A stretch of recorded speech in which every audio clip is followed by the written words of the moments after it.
building suspense. That is the description that came to mind during the first 10 seconds of the film. The Witness is a masterpiece. It's ambiguous, yet the captivating plot is the heart of the film. The film contains effective elements that make for a fascinating story.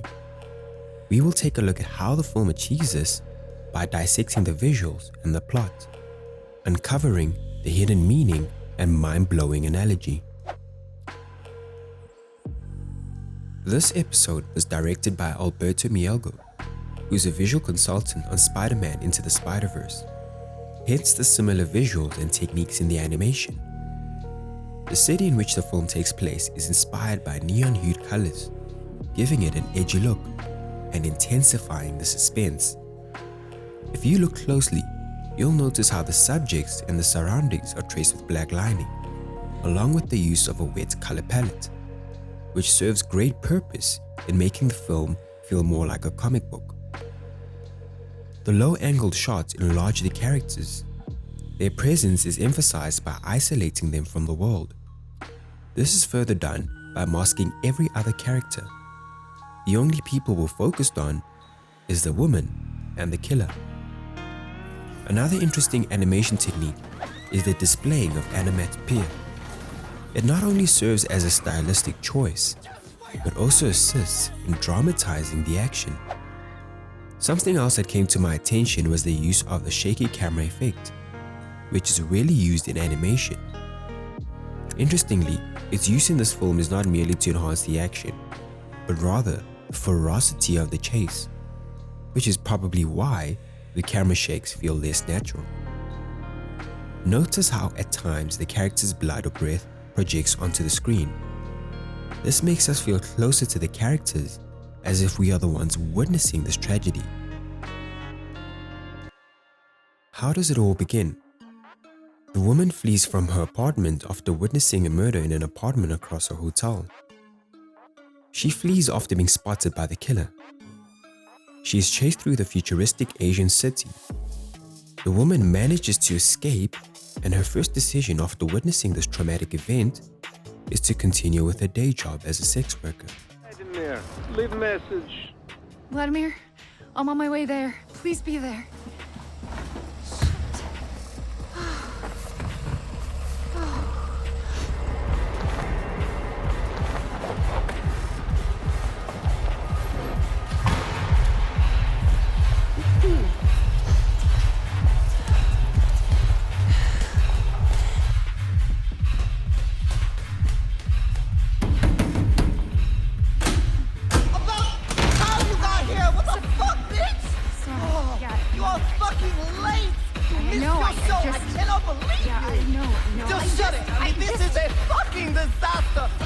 I just saw a murder.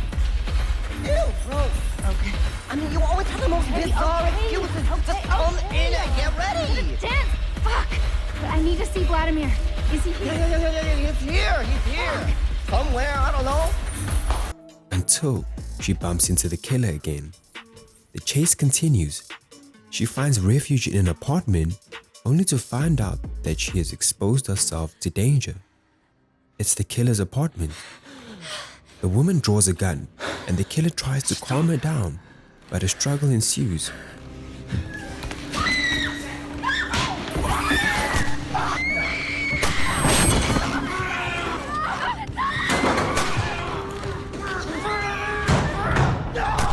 She accidentally shoots him, taking his life.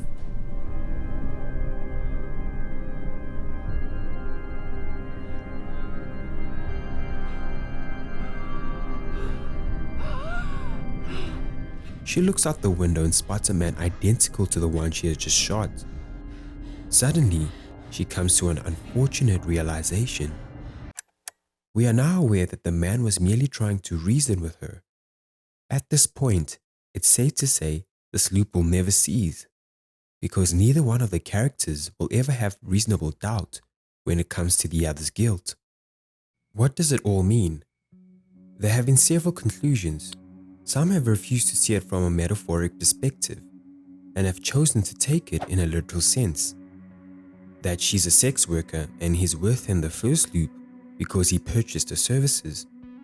Some arguments ensued that ended up in the sex worker's death, thus implicating that sex work, in the long run, results in the detriment of lives, whether it be the buyer's life or the seller's life. Several other conclusions dwell in the spirit realm. They believe the characters are dead, and that this is a hell loop, hence the empty streets, the endless cycle of torment, and the fact that when either one of them spots the killing, they don't remember the previous loop. Others may see it in a more symbolic sense. They believe the film represents a toxic relationship. Both parties always return to the same abuse they attempt to escape from. They continuously take turns playing the victim. It's a love and hate relationship. Both parties are afraid of being alone in a warm bed, so they always revisit the dark and cold basement because it's all they know. All these conclusions are interesting. However, I have a different analogy. For me, it represents sympathy. Empathy is a word that's often confused with sympathy. Empathy is our ability to understand how someone feels, while sympathy is our relief in not having the same problems. In other words, empathy incites action, whereas sympathy incites pity. With that in mind, let's break down the following. The woman refuses, not willingly, but instinctively, to believe the man merely wants to talk to her. To be fair, anyone in her shoes would have acted in the same manner, since we all live in a realistic world. Not even in an idealistic world, the woman chooses to believe the man. We as humans can only dream of having the same mental capacity of a higher being, to see past the surface. We unfortunately are not equipped to do so. So we take things at face value.